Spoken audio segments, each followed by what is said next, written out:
At his worst, I think he's boring and repetitive and vulgar and unnecessary. Yeah. He done an unbelievable job to keep him in there, because I would have slung him out. That judge, yeah, I mean, he needs sacking.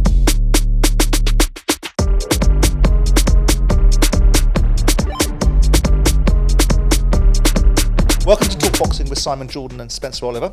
This is episode 27, and there's been a lot going on, so don't forget to keep liking and subscribing, watching the videos, and of course, leaving questions in the comment section below for our Q&A. But let's get on with this week's show. Spence, Simon, nice to see you in a good condition. I saw a lovely video of you over the weekend. Why did you do it? With a cigarette in your hand going, I want Why $2 did grand you do it, mate? it. I can't believe you've done it. $2 grand I want for it. I've told you, Spencer, cigarettes stunt your growth. Do not smoke them. I thought it was a great atmosphere down in Bournemouth. We'll start the show talking about the big event that we went to on the weekend, which was Chris Billam-Smith versus Lawrence Okolie. I thought it was a great setting. It was a lovely, balmy summer's evening. Great undercard. I thought Sam Egerton fight was interesting. I thought the referee should have jumped in much earlier. But let's talk about the main event and Billam-Smith's victory over Lawrence Okolie. Don't know quite what to make of Lawrence Okolie on that performance. Don't know quite what to make of his ring walk-in, where he seemed as loose as a goose and didn't seem to be engaged at all. Yeah. And we saw a performance that I don't know what... You tell me what you thought of him. Listen, what I saw there was he showed character, but... because he come through like the 3 knockdowns. We saw a vulnerability that I've never seen from him before. That's to start with that. You know, he was getting hit with shots that were... The first shot was like the first 3 rounds he was doing really well. 4th round comes and Billam-Smith steps to the side, hits him with that left hook, and then the fight turned totally after that. What do I think of his performance? Yeah, his performance, it was a strange one. Because the vulnerability... Well, he just seemed disconnected. He seemed very vulnerable. He seemed disconnected from reality. Yeah. Nothing seemed... I mean, it's great to be that loose going into a fight. It's great to be that free of seeming inhibitions or pressure. But you're in a fight... And you're going to have to respond to the circumstances. You've got 15,000 fans in there predominantly that were supporting Chris Billam-Smith, albeit we had a bunch of football herberts in the corner creating problems. I think those Portsmouth and Southampton fans decided to have a pitched battle. Yeah. What can you say about that? But Lawrence, to me, when you saw the 2 fighters in the ring, you saw, I was sitting with a good mate of mine who, when Chris Billam-Smith came in, and then obviously Lawrence came in, you saw this difference in size. Yeah. And you saw, obviously, we know that Lawrence has got a significantly greater wingspan. We're talking about 10 inches, aren't we, in terms of the levers that he's got to pull and the reach that he has. But there was nothing about, I like Lawrence, but there was nothing about his performance that smacked of any great quality. And we've been debating for some time the Okolie effect and the reaction to him and the necessity for him after the David Light performance, that we all gave him a modicum of pass on. He got booed out a little bit of the ring. But we all said, well, he's been out for a while. He's got to get back into a groove and he's got to be markedly better than that if he's going to fight Chris Billam-Smith, irrespective of whether he's taken it on a voluntary basis and clearly thinks he can win it by doing that. But we didn't see any of that. No, it was very predictable. It was simple. It was the jab. He was just looking for that big right hand. Chris Billam-Smith's very durable. He soaks those shots up. Does, yeah. And he deserved the victory, but it was just one of those... It was just a crazy fight. It was messy. It was ugly. It wasn't good to watch. And that was all down to Lawrence Okolie. Oh, no, it was. He was so negative... But like I say, he was negative but showed character. It was a strange performance. He's throwing the 1-2 and then he's just grabbing... The referee, by the way, Marcus McDonald, done an unbelievable job. Yeah, I was going to say that. Yeah, but he done an unbelievable job to keep him in there, because I would have slung him out. Yeah, I was going to ask you that, because one of the rare times that myself and Gareth A. Davis will find a called is on the sentiment of that Lawrence Okolie... I was sitting there watching the fight thinking, he's going to get himself disqualified in a minute. I think he's that close to being disqualified. I would make a case that he could and should have been disqualified. You are in that space. You're saying I'll sling him out of there, but do you think he should have been disqualified? Absolutely. Listen, when we got to sort of like round 7, 8, 9, and it was continuous holding, Marcus McDonald done a great job not to throw him out, if I'm totally honest, because I think that he had the points deducted and we had the knockdowns as well, and any other referee, I believe, would have just had enough and slung him out. What do you... we spoke to Shane McGuigan, and there's always an element of, I suppose, vitriol or backing your own fighter now that he's in a different camp. But he was absolutely unequivocal in his confidence about Chris Billam-Smith's ability to do this job. So much so that I think it changed yours and I's view, didn't it? Because Totally. we went for Billam-Smith, and I think a lot of people didn't go that route and thought that ultimately Okolie was going to come through. But Shane alluded to, and I'm paraphrasing here, that if you stick it upon Lawrence Okolie, he doesn't quite have the appetite to overcome the adversity. And that's what happened. And do you think that was the case? Absolutely, that's what happened. You know, I think that Shane, you know, speaking to him all through the week, he was talking about, you know, like the situation with Chris Billam-Smith, Lawrence Okolie, training them both, knowing their strengths, knowing their weaknesses. He would not have took that fight if he truly didn't believe he would win it. That is for sure.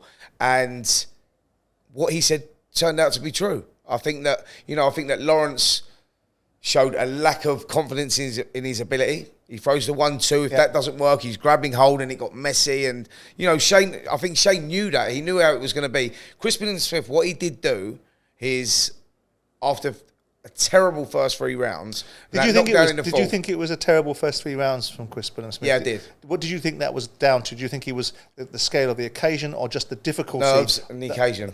You don't think it was anything to do with what Lawrence was doing? No, I think it was the nerves and the occasion. I think that, like I say, I think they wouldn't have taken the fight if they didn't truly believe they could win.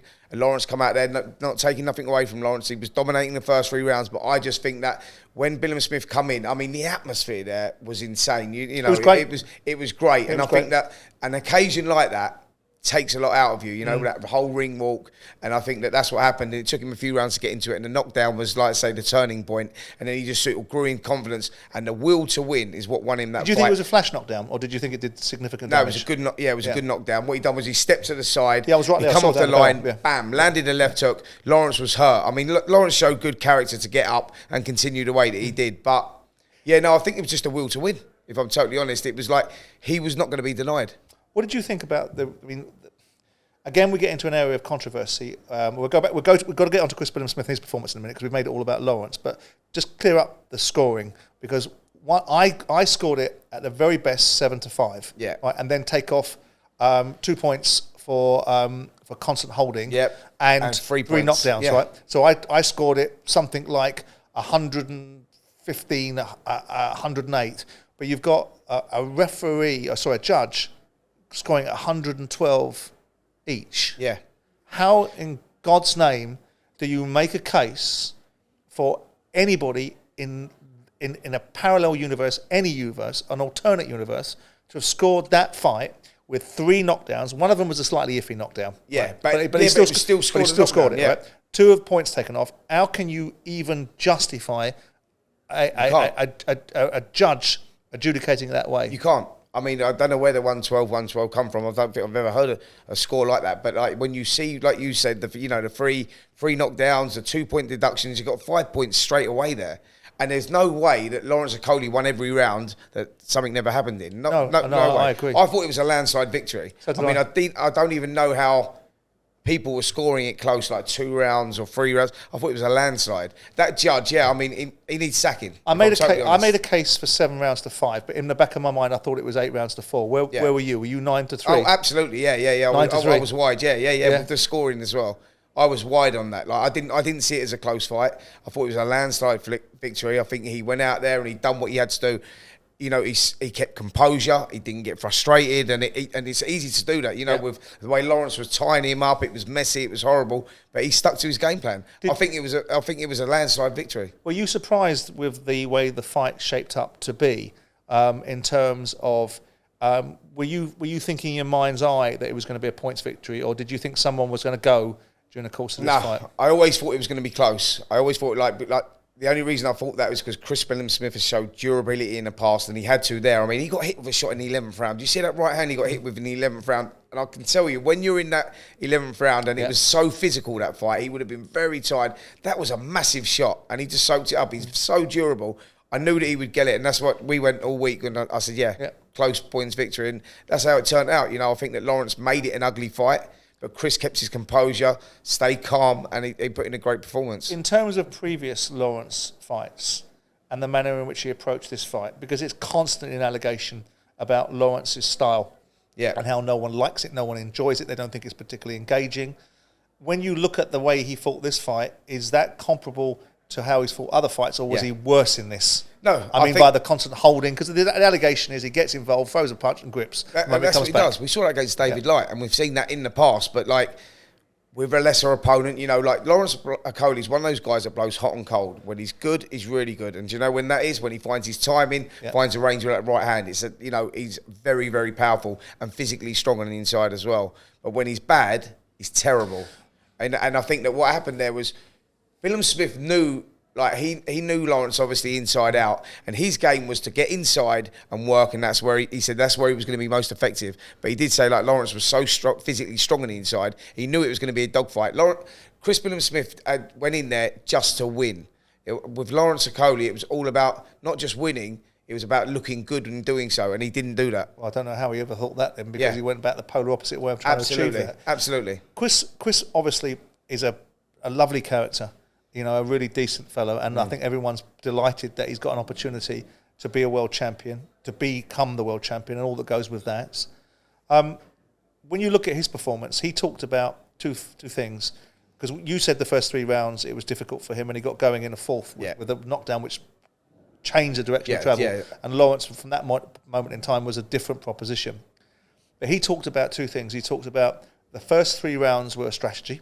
Yeah. In terms of getting themselves into the fight and working their way into a certain position and knowing what they were doing with it, and he knew the process, and he'd been coached by Shane McGuigan to accept the first 3 rounds were going to be a certain way, and to find his range, to find his level, to get himself into the fight. And the other aspect that came out post the fight was that he had not been well. Yes. And had suffered from, you know, losing a lot of body fluids, because he had, you know, an inordinate amount of diarrhea and all that goes with that. So he wasn't able to potentially build on the conditioning work that he'd done prior to that, so he comes in disadvantaged. So it's a remarkable achievement on that basis, isn't it? Yeah. Yeah, I think that, you know, they talked about it in the post-fight interview, he was saying, listen, we knew we was going to lose those first few rounds, but the first few rounds, it was where Okolie was getting into a rhythm. It was not going well for Billam-Smith. I don't think it was a case of him knowing he was going to lose that. I think it was a case of him struggling, you know, with whatever went on in the week. You could see that he was not his normal self from the beginning, but what he done was he bit down on his gum shield, and he done what champions do, and he turned it around. And like I say, the 4th round, the knockdown, that was when he started getting the momentum. And then Lawrence Okolie become more negative, and he was all over the place, and it was messy. And Chris Billam-Smith done what he does. He bit down and he grinded it out. That's what he had to do. What do you think about the level that Chris Billam-Smith's at? You know, he's won a world title. A lot of people will argue now that Lawrence Okolie was someone was going to beat sooner rather than later because of the manner in which he fights. Yeah. Whether that would have been Richard Riakporhe, whether it would have been Bellew Jack, whether it would have been one of the other cruiserweights that are out there.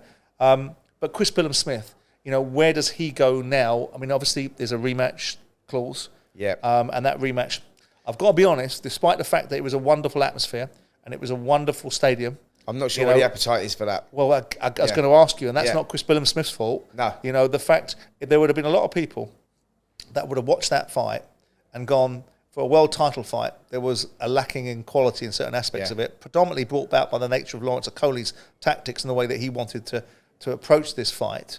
But Billam-Smith now, he's now a WBO champion. It's a slight strange one, because Richard Riakporhe was sitting in front of me, and I give him a big hug saying, I guess you're here to go and do a call out for Lawrence Okolie, which of course didn't happen because Chris Billam-Smith spoiled that particular party, and well done to him.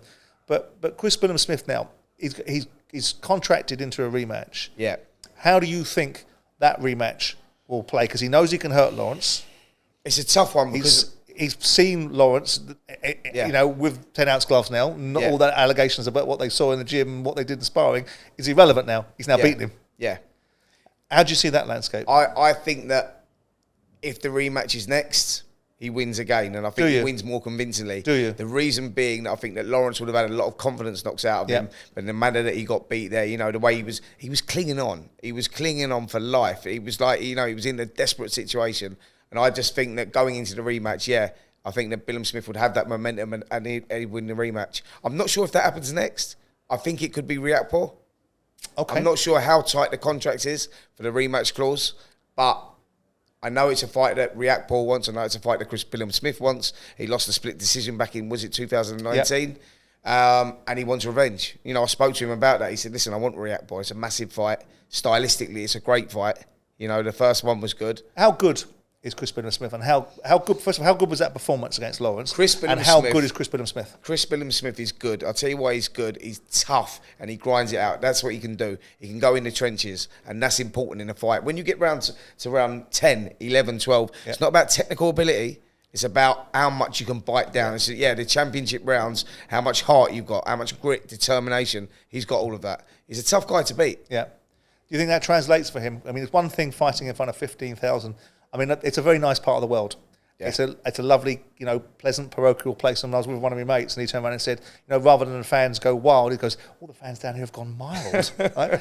Because it's such a nice part of the world, besides the idiots fighting in the terraces up the top of the stadium.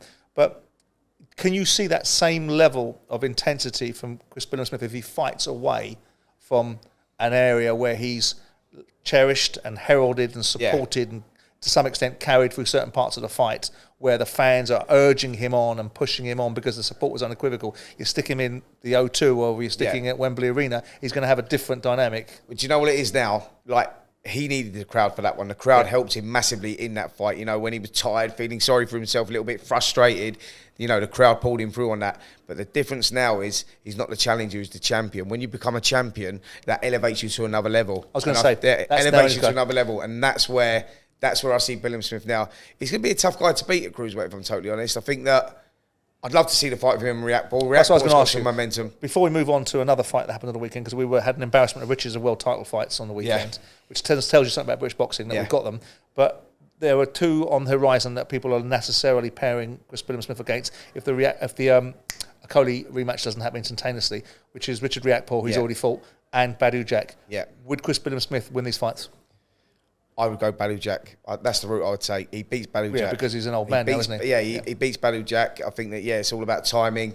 He picks up the green belt. But the Riakporhe fight's a tough one. The Riakporhe fight's a tough one. Who wins that? I'm not sure. It's one of those.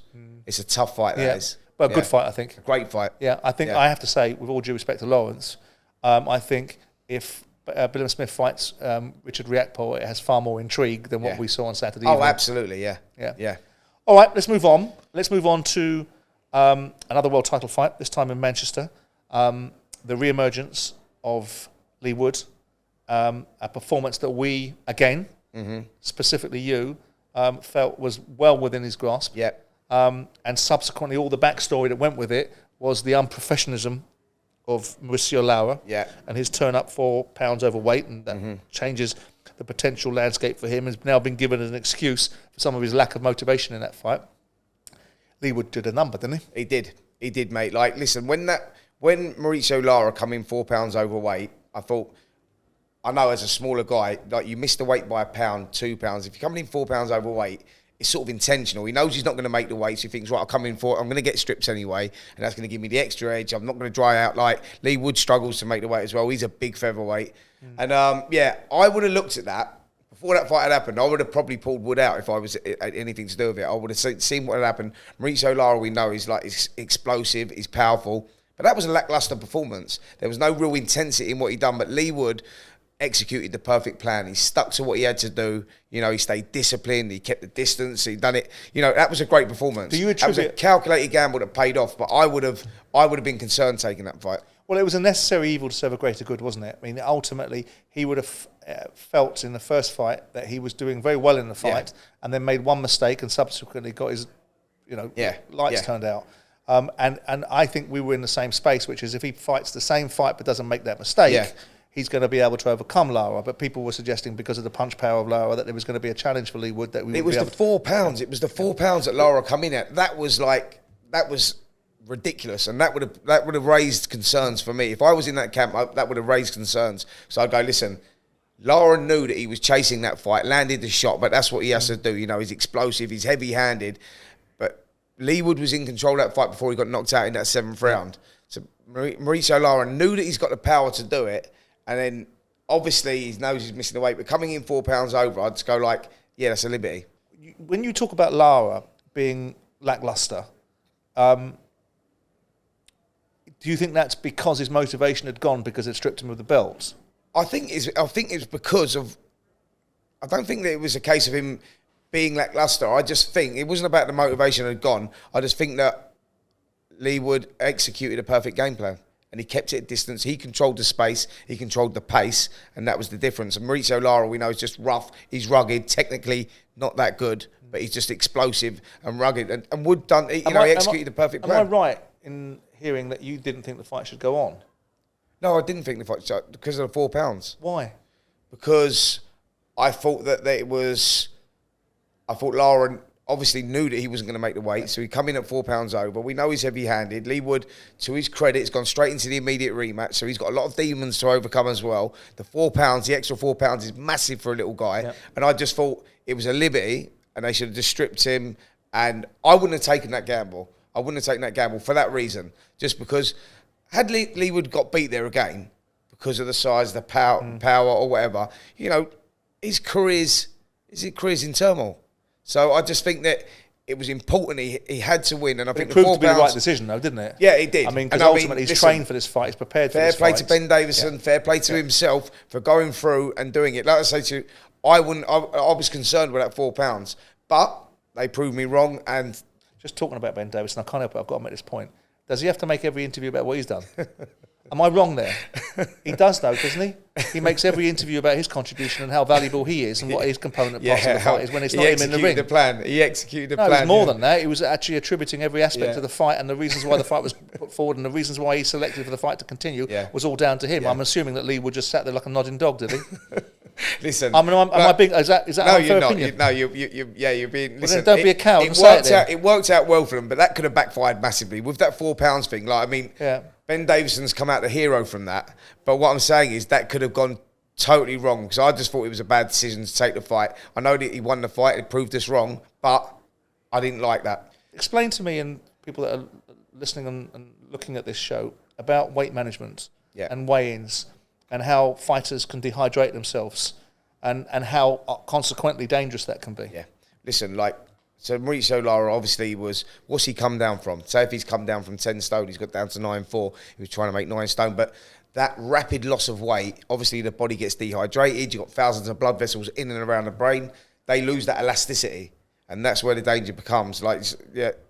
That's impressive, Spence. You like that? Yeah, they lose that elasticity. Almost sounds like you know what you're talking about. Yeah, no, because it happened to me. So they become like your vessels become like bits of straw. Thousands, It become like bits of straw. You get shot lands, one of the blood vessels snaps, and then we've got a problem, a huge problem. And that's the dangers of rapid weight loss. You know, fighters doing that. That's why the board now have introduced these weight checks, etc., etc. Which is right. Yeah, absolutely. And as much as we criticise the British Boxing Board of Control, then when they've got things right and they've got disciplines and they've got strength of character to be able to put up supplementary checks and supplementary measures in place, they also have to be, on the flip side of that, given due respect for it. Yeah. And I saw Robert Smith on Saturday. So I don't think it was a case of Mauricio Lara not wanting to make the weight. I think it was down to the boxing board to said, listen, you've got too much weight to drop and we're not allowing it. Yeah. But I think that's not a bad... I mean, in a backdrop of a sport that, you know, seems to avoid some of the contentious issues that other sports are getting,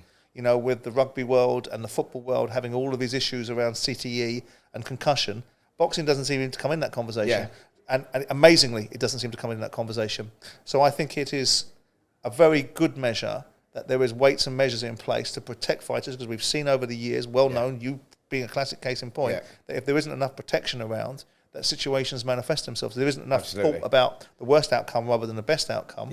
Then people can find themselves in very, very dark places. Absolutely. Listen, the British Boxing Board of Control is one of the most stringent boards in the world. You know, they do keep an eye on things like that, and, you know, safety first, and it's important. So credit where credit's due. Absolutely. But obviously there was a thought process that you know, there's a possibility that you'd see Michael Conlan in the ring fighting Leigh Wood again. There's the scenario of Leigh Wood and the fella down the road in Josh Warrington.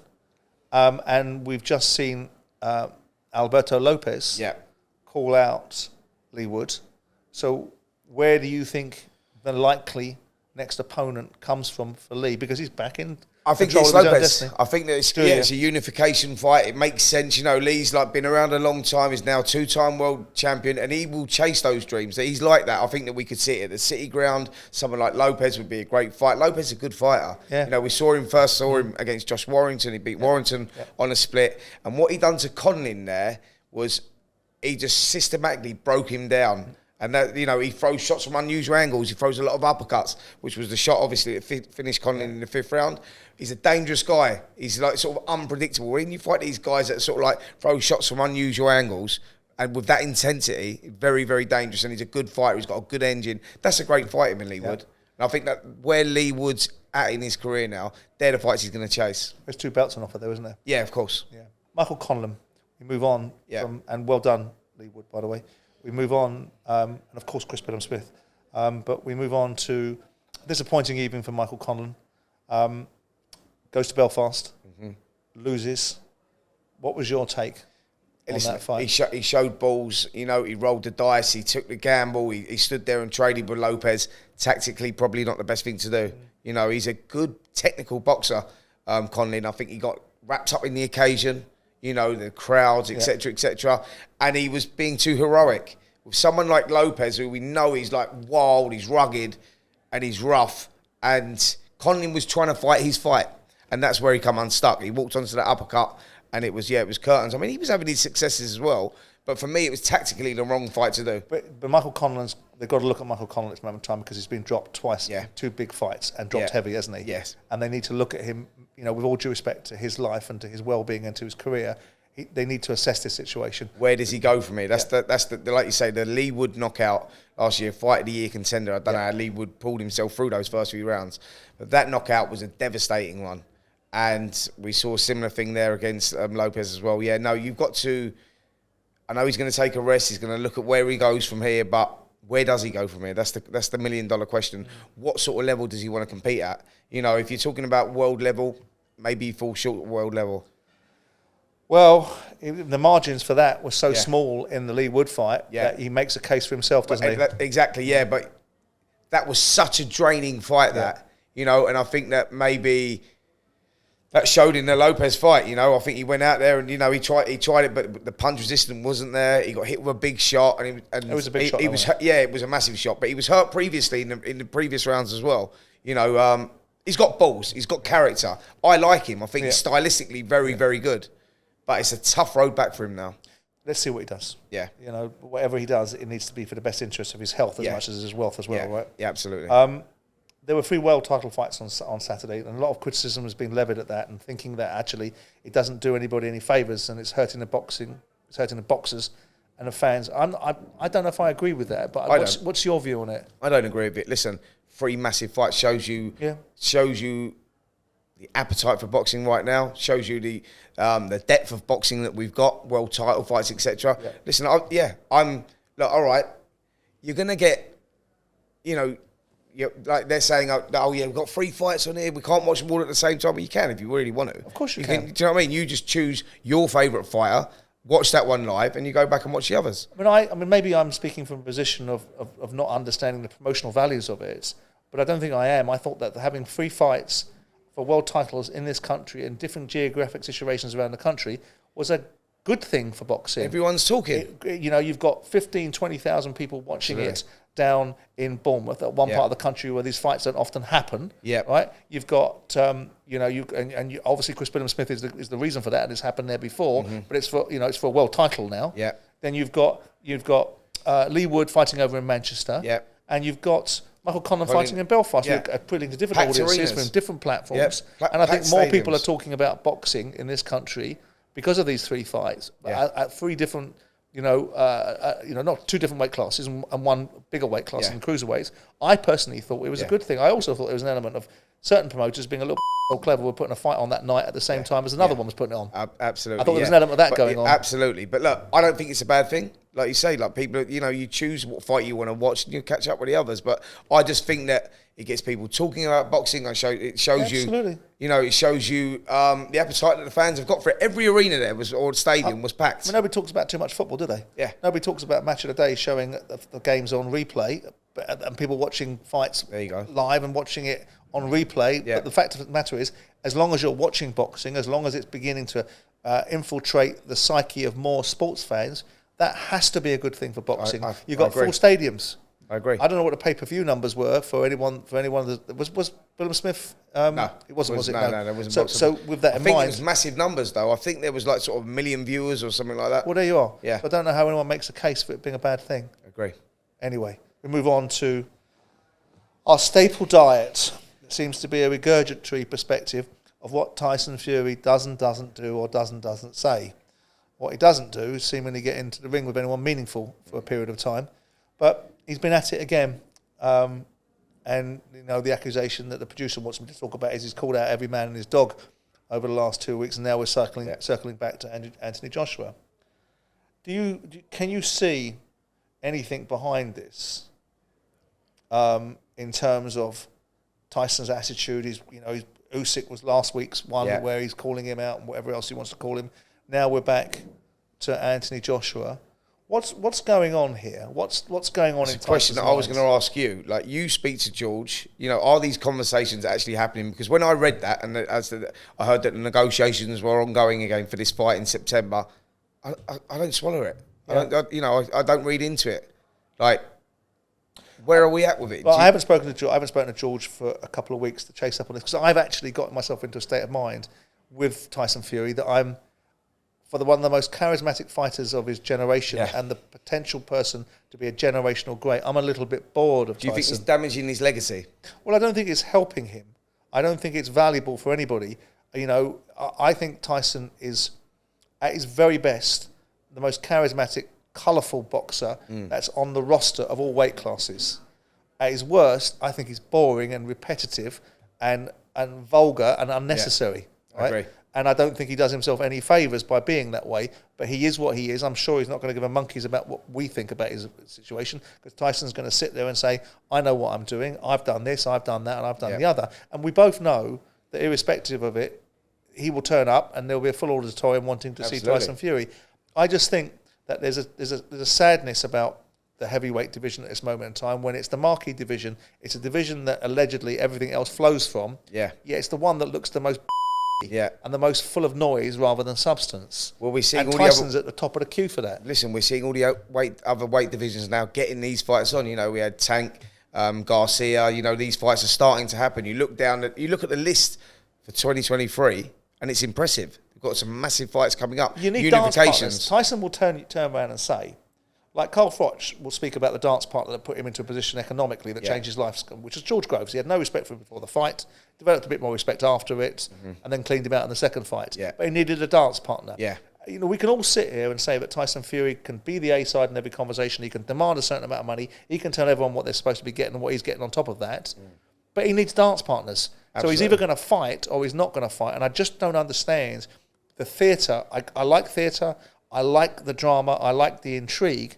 But I like more the fights. We need to see the action more now. The substance. They're in the twilight of their careers. You know, we want... This is the biggest fight out there still. Him and Anthony Joshua is the biggest fight out there. I think they were talking about a 60-40 split. Am I right? I believe that's Fury's, the case. In Fury's favour. You know, I don't see Joshua having a problem with that. Well, that's what they were talking about back in September or October, when Tyson was giving him the opportunity to fight 2 months after he fought Alexander Usyk, which was very kind of him, taking him at his worst particular time when he's most psychologically beaten and give him 2 months to prepare for it. That was magnanimous of you. Yeah. And make it look like you really want this fight by giving a 60-40 split and doing him a favour so that there's no contention in that, but taking him at the worst time. So I don't think there's much genuity, and I don't blame Anthony Joshua for not taking that. But given it's come around again... And given what we've seen from Anthony Joshua, if I'm Anthony Joshua, irrespective of what I've just said, I'm not touching Tyson Fury in the summer. Yeah. I need another fight before I go in, and I'm still waiting for that huge payday in Saudi, in the Middle East, where I'm teed up to fight Deontay Wilder. Yeah. That's the route I would go if I'm Anthony Joshua. I'm with you. You know, but money speaks. You know, like him and Tyson Fury would be a huge fight. You know, I would like to see Anthony Joshua, Dillian White. That's the next fight for Anthony Joshua. That's the roadmap that I'd like to see. And then go out to Saudi, like you say, Deontay Wilder, great fight. You know, he'll have that confidence, put him back in the mix. And then, you know, Tyson Fury. But Fury just always seems to have his own plan, don't he? His own, you know what I mean? He always rips up the script. And I think that the roadmap was there for everyone. I think it was, you know, these Saudi talks have been ongoing now for a while. Fury's struggling to get a dance partner for the summer, and that's why he's throwing out all these names. On the AJ, because we discussed last week the idea about legacies, and Carl Froch had been the lightning rod for the debate around legacies, and what he felt and what he didn't felt about Anthony Joshua, and obviously his relationship with Rob McCracken was an insight Yeah. for Carl Froch because he knows Rob McCracken really well. Yeah, sure. But if Anthony were to lose to Deontay Wilder, which is a distinct possibility, do you think that there's a possibility that there on afterwards he will ever fight Tyson Fury? Because if we're clamouring, I'm only clamouring and craving, if insofar as I am, a Fury-Joshua fight, if I'm getting a fight that's going to be competitive because Anthony Joshua is something vaguely resembling something he was once upon a time. Yeah. If he goes in and wins a fight against Dillian Whyte, which I fully expect him to do, even though the questions that have been asked of Anthony Joshua in a Jermaine Franklin fight weren't compellingly answered, were they? But I still believe that Anthony Joshua's got enough juice to beat. But I don't crave a fight between Joshua and Fury. If Joshua gets dealt with and dispatched by Deontay Wilder, it doesn't have the same luster, No, it does doesn't. it? There's no appetite there. The appetite won't be there because Tyson Fury will be an overwhelming favourite, and you know, Joshua has to win that fight against Deontay Wilder. He has to go in there. He has to win that fight. I want to see him with Dillian Whyte, and then I'd like to see him with Deontay Wilder. And it's a winnable fight. I believe he wins that fight. Deontay Wilder? Yeah. Do you? Yeah, I do. How? Just out of curiosity. I believe he knocks him out. You believe he knocks Deontay Wilder out? Absolutely. Listen, he's not going to... They haven't got... Yeah, someone's getting knocked out and they're getting knocked out early. So you believe there's going to be a sea change in Anthony Joshua's attitude, which is going to get into range. Yeah. In order to knock Deontay Wilder out, he's got to come into range, doesn't he?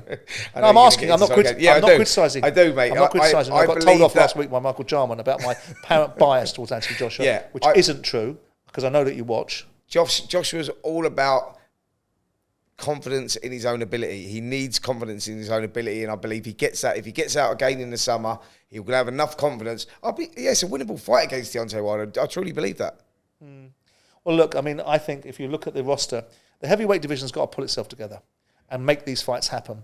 Because whilst we talk about it, and the biggest commodity seems to be around heavyweight boxing, the talk rather than the outcome. How long have we been talking about it? That's the problem. But if you look at the fights this year, you know, you've got Smith versus Eubank Jr., you've got Beterbiev versus Yard, you've got Wood versus Lara, Joyce versus Zhang, Haney versus Lomachenko, Taylor versus Cameron, Tank versus Garcia, Spence versus Crawford, Beterbiev versus Smith is on its way, and the only heavyweight clash in that bracket has been for no world title, which has been Joyce against Zhang.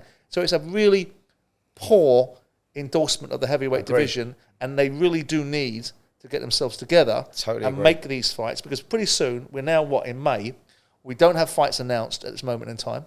So we're in a situation where we are distinctly likely not to have meaningful heavyweight fights in the summer. I agree. And that's nonsense, isn't it? Yeah, it's concerning because, you know, all these guys were talking about, you know, we talked about the tournament and what was going on out in Saudi, but all these guys were talking about boxing in the summer, getting out there before they're going into that event, and nothing. You know, and time is of the essence. I mean, it takes a long time to plan these shows. You know, they've got to get venues, etc. Yeah. It's looking unlikely. We can but hope. Yeah. Okay, Spence, that's it for episode 27 of Talk Boxing with myself and Spence Oliver. Don't forget to keep liking the video, subscribing to the channel, leaving questions in the comment section below. And both myself and Spencer, the old smoker, the 2,000-pound man. See you next week. This guy.